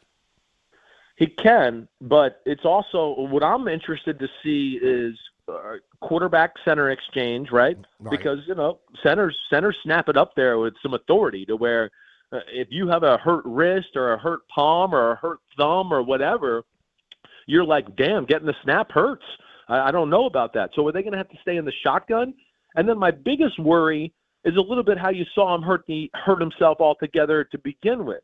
Now, one, what's it going to look like when you have two hands in the pocket? Can you even put that left hand up there? You're going to have some big bulky brace on there that's going to make your grip and your protection of the ball an issue.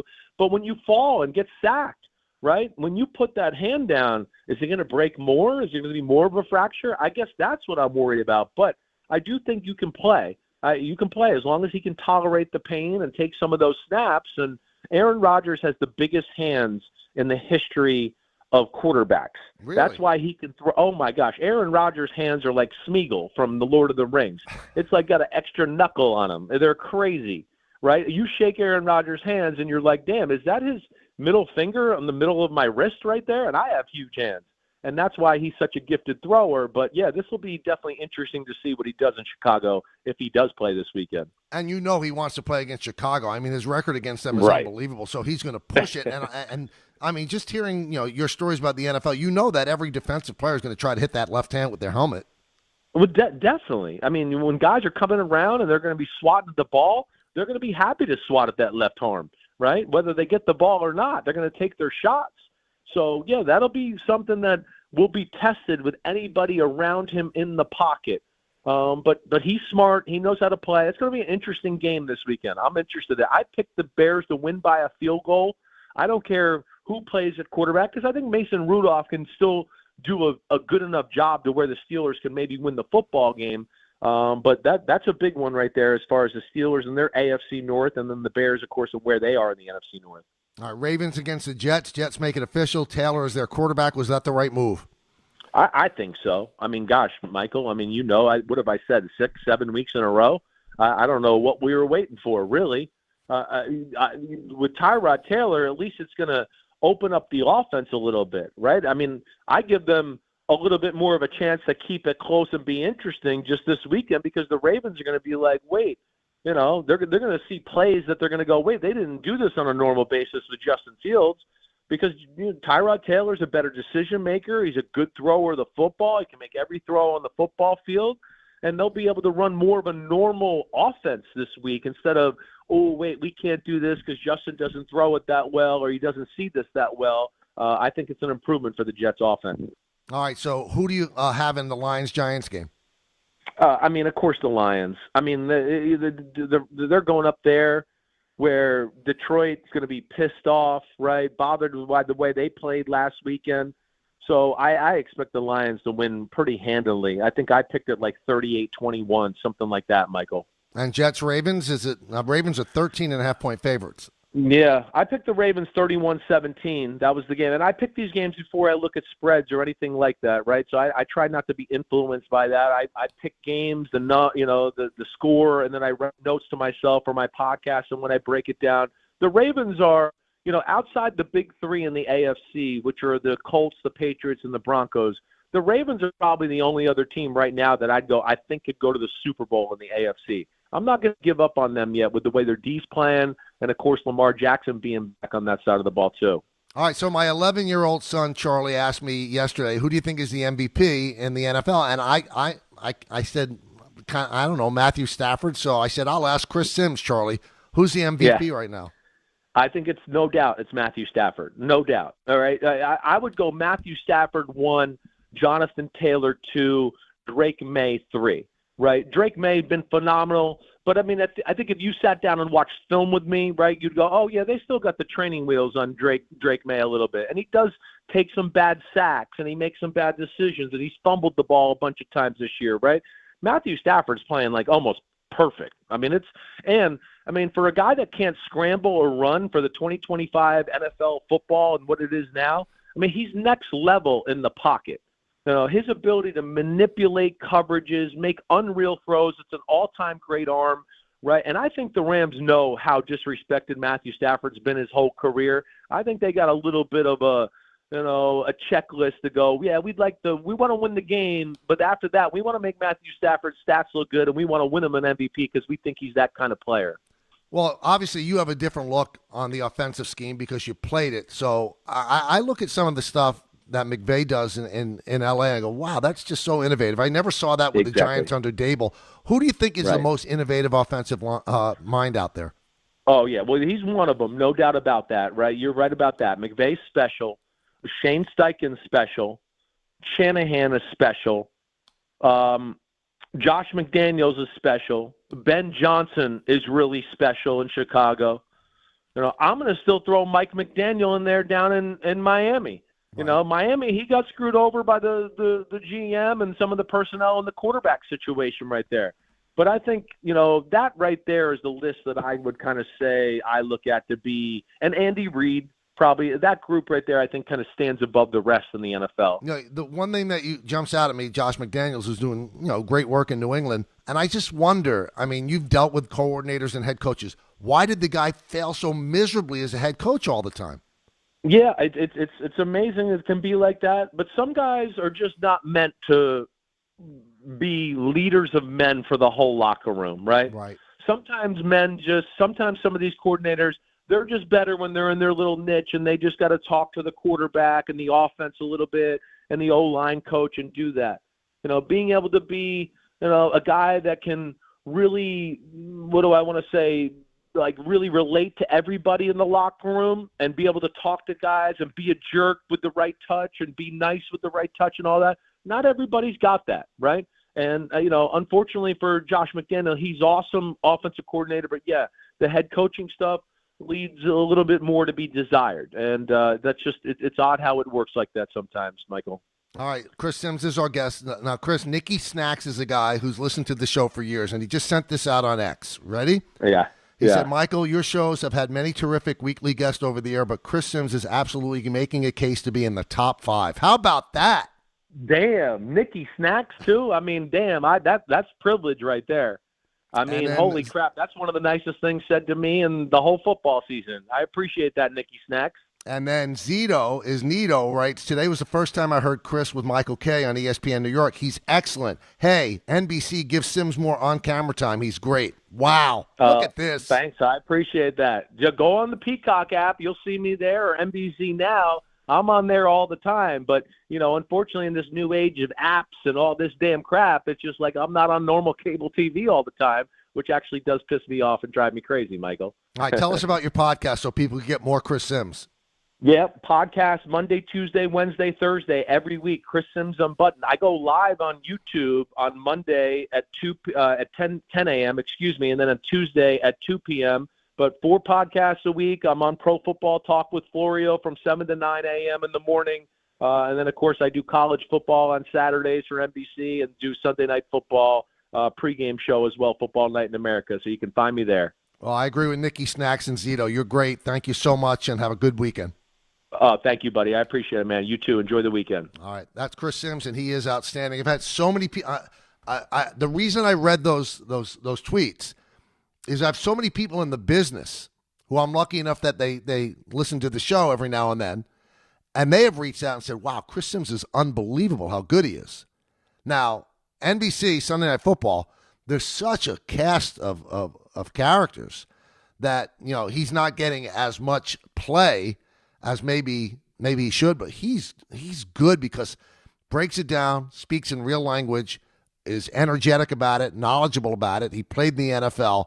I don't have to sit here and be his agent, but he's outstanding, and we're so lucky that we have him. And as I told you earlier this week, he does this on the arm, man. He just loves talking football. For some reason, he likes me. And every Thursday at this time, he doesn't get paid a dime. There's nothing. We don't give him anything other than we go back and forth and talk some football. And he's terrific. So if you guys and gals do like him, I'm happy for that because I just thought he'd be great on the air on the show, and he certainly is. And you could get more of him on NBC and Peacock and all their streaming services. All right. A lot of talking, but now we got to bring in the co-host. 1-800-919-3776. It's the K Show. We're rolling till 3. At that time, it's Don, Hahn, and Rosenberg right here on ESPN New York. Thursday with Don, Hahn, and Rosenberg. Should the Knicks be happy they finally won on the road with Brunson back in the lineup? Or concerned with how close it was against a depleted, struggling Mavs team? This is the NBA, man. Everybody's good. Anything can happen on any given night in this league, and you got to respect everybody. We competed, we tried to play the right way, and we got the dub. Don, Hahn, and Rosenberg today at 3 on ESPN New York and streaming live on YouTube. To help those who want to be helped, but may not be able to afford it. That's what PGA Tour winner Grayson Murray had envisioned for a foundation before he sadly took his own life at just 30 years old. His parents channeled their grief into creating the Grayson Murray Foundation, carrying out his vision to help those struggling with mental health and addiction. To donate and learn more, visit GraysonMurrayFoundation.com. This fall, don't sit on the sideline because of pain. If you're tired of waking up stiff, fighting neck, back, or joint pain, and missing out on the things you love, it's time to take action. Call Dr. Jay Shaw at Sandwell Pain, New Jersey's top pain specialist. Dr. Shaw is the Ivy League trained, double board certified, and laser focused on one thing: getting you back in the game. Living pain-free, no surgery, no cuts, no downtime. Just precise image-guided treatments that deliver real results. Whether it's sciatica, nerve pain, migraine, or chronic joint pain, Dr. Shaw will personalize a non-surgical game plan just for you without pain medication. Same-day and next-day appointments are available with offices in Woodbridge, Livingston, and Inglewood. Most major insurances are accepted, so what are you waiting for? Don't let pain keep you out of the action this season. Visit Sandwell Pain to text, call, or book online. You'll wish you met Dr. Jay Shaw a lot sooner. Relief starts today, and victory over pain is closer than you think. Finding great candidates to hire can be like, well, trying to find a needle in a haystack. Sure, you can post your job to some job board, but then all you can do is hope the right person comes along, which is why you should try ZipRecruiter for free at ZipRecruiter.com/ESPN. ZipRecruiter doesn't depend on candidates finding you. It finds them for you. Its powerful technology identifies people with the right experience and actively invites them to apply to your job. You get qualified candidates fast. So while other companies might deliver a lot of hay, ZipRecruiter finds you what you're looking for. The needle in the haystack. See why 4 out of 5 employers who post a job on ZipRecruiter get a quality candidate within the first day. ZipRecruiter, the smartest way to hire. And right now, you can try ZipRecruiter for free. That's right, free. At ZipRecruiter.com/ESPN. That's ZipRecruiter.com/ESPN. ZipRecruiter.com/ESPN. Clinton Yates here. The holidays are upon us, and so are the savings at Total Wine & More. Discover thousands of wines, spirits, and beers like my favorite, IPAs, perfect for every celebration and every budget. From bold reds to sparklers, you'll find the perfect wines to raise a glass this season. With the lowest prices for over 30 years, you'll always find what you love and love what you find only at Total Wine & More. Curbside pickup and delivery available in most areas. See TotalWine.com for details. Spirits not sold in Virginia and North Carolina. Drink responsibly. B21. Your ambition just met its match with Robinhood. Trade stocks and ETFs, options, futures, and crypto all on one platform. Get started today at Robinhood.com/yourmoney. Your money, your move. All investments involve risk, including loss of principal. Options, futures, and crypto trading carry significant risk and may not suit all investors. Securities offered through Robinhood Financial LLC, member SIPC. Futures trading is offered by Robinhood Derivatives LLC, not FDIC or SIPC protected. Crypto offered through Robinhood Crypto LLC, NMLS ID 1702840, not FDIC or SIPC protected. Portfolio management offered by Robinhood Strategies, an SEC registered advisor. Tonight, the 14th-ranked St. John's Red Storm hosts Bucknell at Carnesecca Arena. Coverage begins at 6:40 on 1050 ESPN and the ESPN New York app.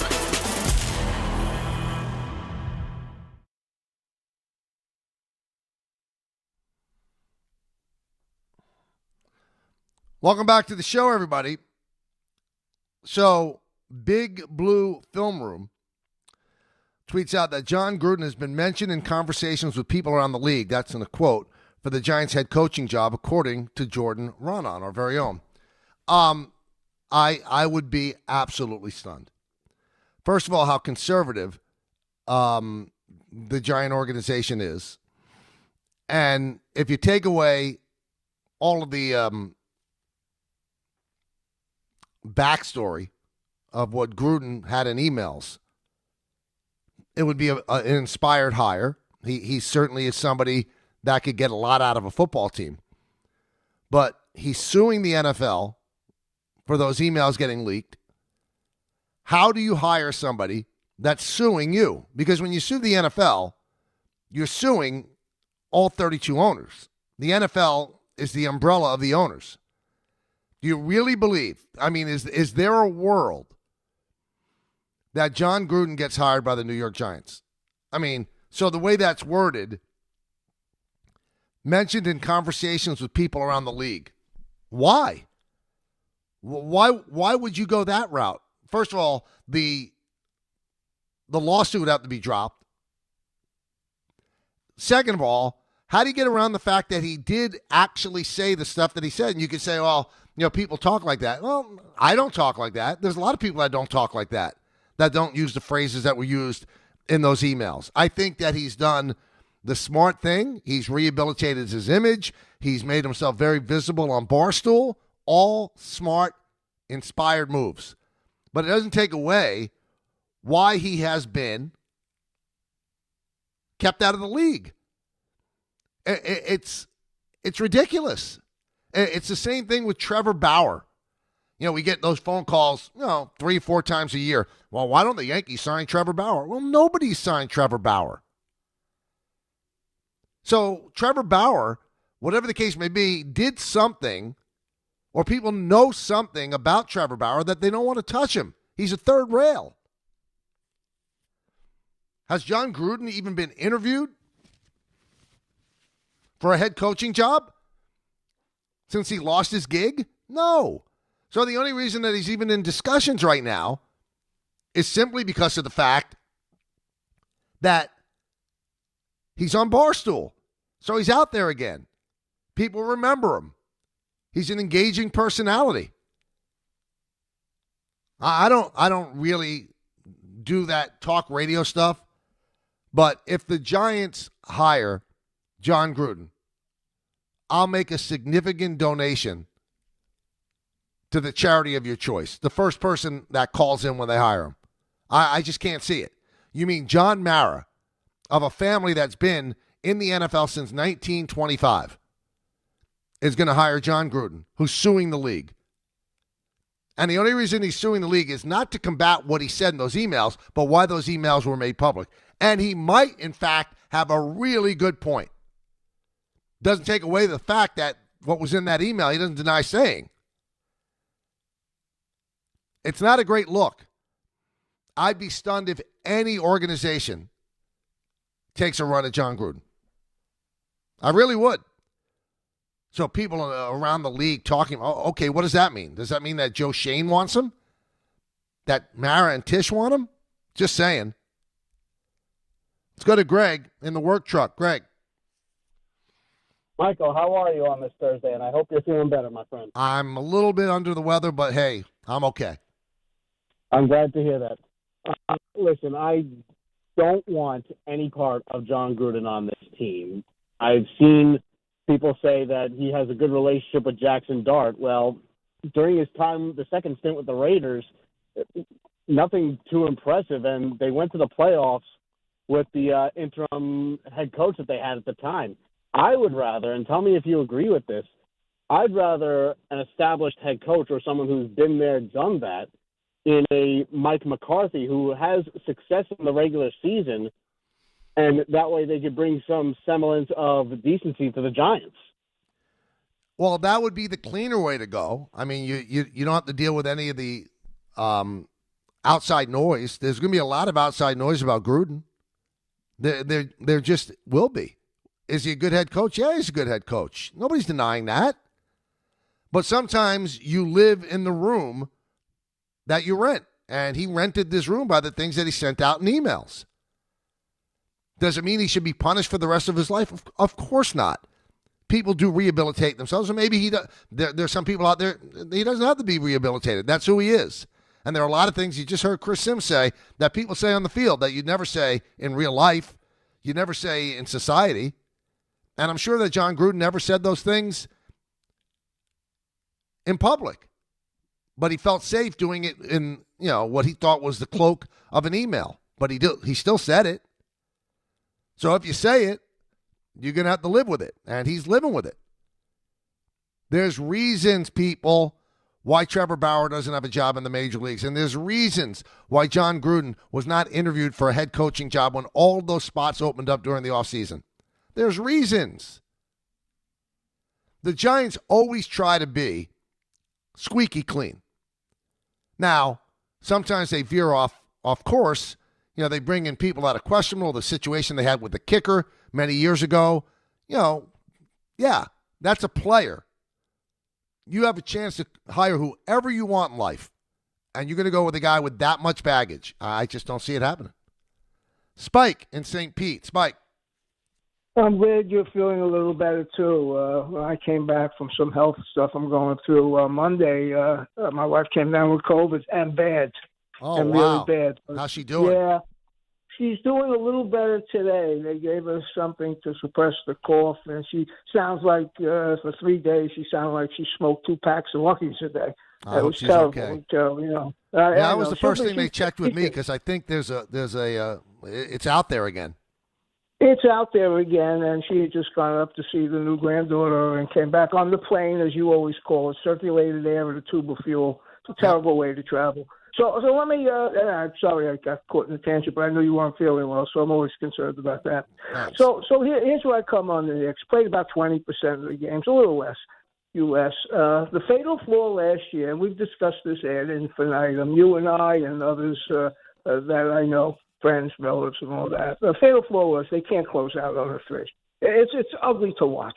How many times you're watching the game, whether you're with Charlie or someone else, and the guy comes flying in late, you know, that obligatory or perfunctory last attempt to stop it. The guy's all setting the balls up in the air. Drives you crazy.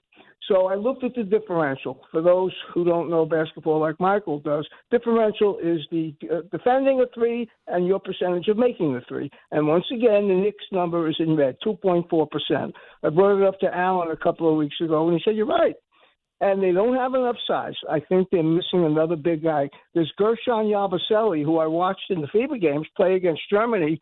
France and Germany was a really good series over the summer, but he put on 25 pounds. Yeah, he's big. His rear end looks like Rick Mahorn or Wesley Unseld. Yeah, it's not good. So he's too slow. Well, he's too slow. You know, they have big rear ends.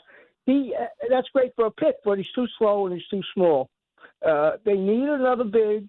And otherwise, I'm good with this offense. It's good on the eye, but the defense isn't there, Michael. And also, here's the problem, Spike, and you know this because you watch every game. When they play their starting five, there are 2 guys that can't play defense. It's Brunson and Towns. You got to cover for 2 guys. Well, I know, and you and I have a difference of opinion on Mitchell Robinson. I understand. And we went through this a few weeks ago. And you were right with the time. I said he's only a 46-minute player, meaning you can't keep him on the floor for the last 2 minutes. So last night, Mike Brown keeps him, and he gets Almost to the free throw line, and you want to puke. Right. What is he doing? Bend your knees. Nothing.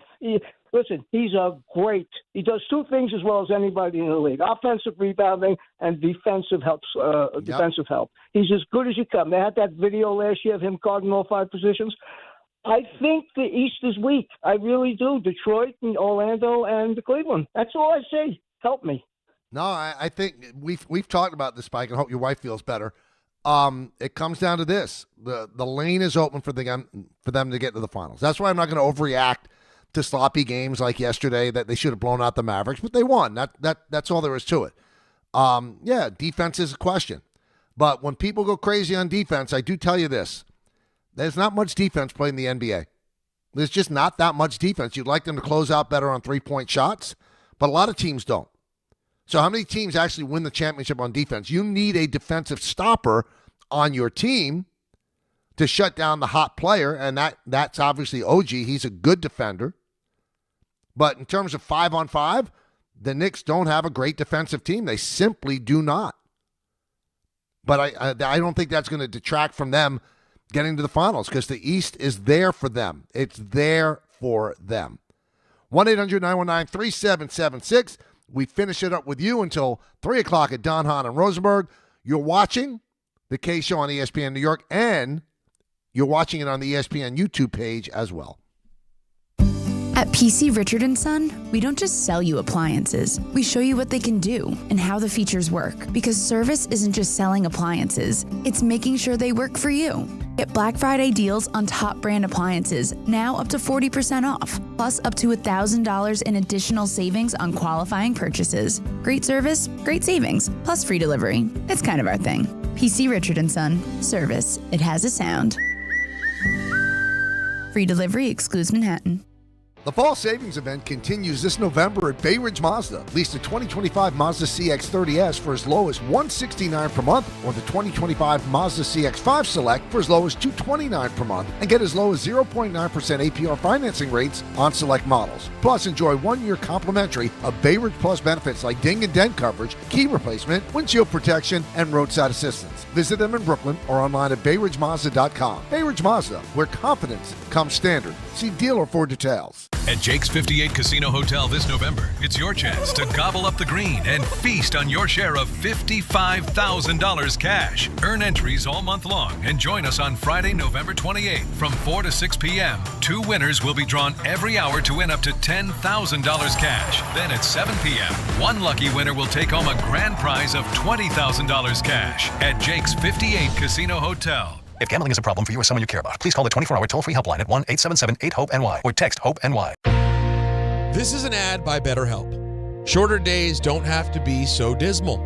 It's time to reach out and check in with those you care about, and to remind ourselves that we're not alone. As seasons change and days grow darker sooner, it can be a tough time for many. This November, BetterHelp's encouraging everyone to reach out, check in on friends, reconnect with loved ones, and remind the people in your life that you're there. BetterHelp does the initial matching work for you so you can focus on your therapy goals. Short questionnaire helps you identify your needs and preferences, and our 12-plus years of experience and industry-leading match fulfillment rate means we typically get it right the first time. If you aren't happy with your match, switch to a different therapist at any time from our tailored recommendations. This month, don't wait to reach out. Whether you're checking in on a friend or reaching out to a therapist yourself, BetterHelp makes it easier to take that first step. Our listeners get 10% off their first month. Just call pound 250 and say the keyword timeout. That's keyword timeout after calling pound 250. This college football moment is brought to you by ServPro. College football teams have moments they recovered from and made it like it never even happened. Like on October 2nd, 1993, when the University of California faced a 30-0 halftime deficit to Oregon. Cal went on a remarkable 42-11 run in the second half to capture a 42-41 victory, one of the largest comebacks in college football history. ServPro, like it never even happened. Wendy here. If you're looking to add a star player to your financial roster, you should take a look at SoFi's personal loans. SoFi's got some amazing moves that would be a valued addition to any team, like low fixed rates when you consolidate your debt, no fees required, and as soon as same-day funding. View your rate at SoFi.com/roster to get started. Loans originated by SoFi Bank, N.A. member FDIC. Terms and conditions apply at SoFi.com/roster. NMLS 696891. You live for this. The wins, the losses, the slam dunks, and the buzzer beaters. The dream that this is your team's year. Hope. It's what keeps you coming back. So you represent with anticipation and with pride. Because when everything's on the line, your support means everything. That's why the NBA Store is here to support you. Check out the largest selection of official NBA gear at NBAstore.com. A Fanatics experience. Welcome back to the show, everybody. We're going till 3 o'clock, so I want to talk to you, 1-800-919-3776. Also want to remind you, the ESPN New York Holiday Party, it's back. That's right. This show, The Michael K. Show, and Don, Hahn, and Rosenberg are bringing the holiday cheer at your mother's house. We've been there before in Garden City Park, Long Island. That's on Friday, December 12th. The revelry will be unbelievable. We're once again collecting unwrapped toy donations this year to benefit the Garden of Dreams Foundation. And it all kicks off at 1 p.m. the start of this show on Friday, December 12th at your mother's house. It's brought to you by Amazon Pickup and Spiked Aid. Some things I don't get. So Jordon Hudson is the young girlfriend of Bill Belichick. I believe she's 50 years younger than him. Now, I, for one, have no problem with it. They're two consenting adults. If they could find something to talk about, maybe they don't even talk. Bill Belichick could do what he wants. Jordon Hudson can do what she wants. But what I don't understand about this relationship is how she seems to be able to do anything she wants to do, despite Bill being a controlling public figure. Did you ever hear a peep out of Bill Belichick's wife? Or after that, the lady friend that he had for a long time in New England? Ever? Did you ever hear anything from them? So Pablo Torre, who does such a great job as an investigative reporter on his podcast, he posted that his podcast was nominated for some sort of an award, and Jordon Hudson tweets out, "You're welcome." Why? Why? Why are you getting involved in that? And also, it just doesn't make Bill look good. Now, she's saying you're welcome because obviously Pablo Torre had a big podcast regarding Bill Belichick and what's going on in North Carolina in relationship with Jordon Hudson, whatever the case may be. And he wasn't even nominated for that specific podcast. But she writes, you're welcome. Also, Dave Portnoy of Barstool, he said, after Belichick lost in college football last week, that he should just resign. He's ruining his legacy. And she sends him a DM with a thumbs down. Why? Why can't Bill Belichick sit down with this young lady, his girlfriend, and say, let's stay out of the public eye. Let's the less spotlight, the better. But it goes on. Now, he doesn't have the right to tell her no. He doesn't own her. She doesn't own him. But when you're in a relationship, you kind of work together to do what's right for both. You'll never, ever see my wife, Jody Applegate, go after somebody that goes after me on social media. Why? Why would I want her to get involved in that? I remember I used to fight or have arguments with my mom when there were certain radio and TV columnists that would rip me. And she, I'm going to call him. No, you're not going to call him up, Mom. That doesn't do anything. That's what they want. They want to be made to feel important. Then Belichick is such a control freak, and he's such a workaholic. So he loses a game over the weekend, and then on Monday he goes to an adult cheerleading competition that she's part of, and he's there for everybody to see. Either he doesn't care about this job, or he is so completely changed his ways, and she is so completely changed the way he thinks about life. Maybe she's brought him into the light. I don't know. This is the guy. We're on to Cincinnati. This is the same guy. He has not done a great job in North Carolina. I don't think there's any chance right now, with her being so prevalent in his public life, that there's going to be an NFL team that takes a chance on him. This is his last job. So if this is, in fact, his last job, well, he's got to put out the window that he's going to catch Don Shula for the most wins, which was important for him in the NFL. So you might as well make the most of this job. Can't you tell Miss Hudson? Let's just keep it quiet. This doesn't hurt. This doesn't help us. We should only be doing things that help us. Going back and forth with Pablo Torre doesn't help you. Going back and forth with Dave Portnoy, that doesn't help you. And I love when people DM. I've learned this too. I mean, sometimes you learn the hard way. You don't want your conversation to be made public, so you go in DMs. Like I would answer sometimes trolls. I don't do that anymore. Because what a troll is a troll for a reason. So they take the DM and they make it public. There's no stopping them from doing that. So did she think she was going to do a thumbs down to Dave Portnoy and Dave Portnoy would not make it public? He's looking for content. That's great content. Bill Belichick's girlfriend just DM'd him a thumbs down. Of course he's going to make it public. Of course he is. So none of this makes sense.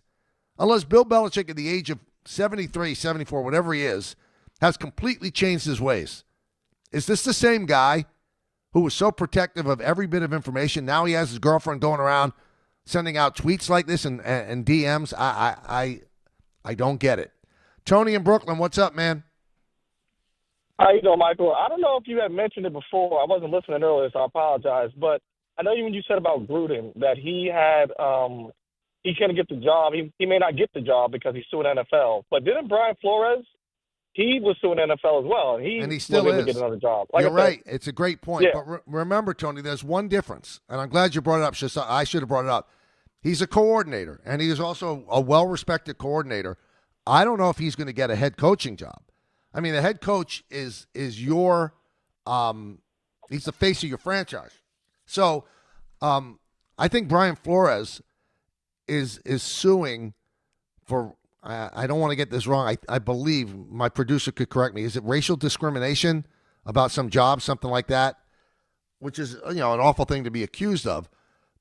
But what Jon Gruden is suing them about is like the release of these emails, which were private, but he's not at all saying anything about what was said in the emails, which really reflects poorly on him.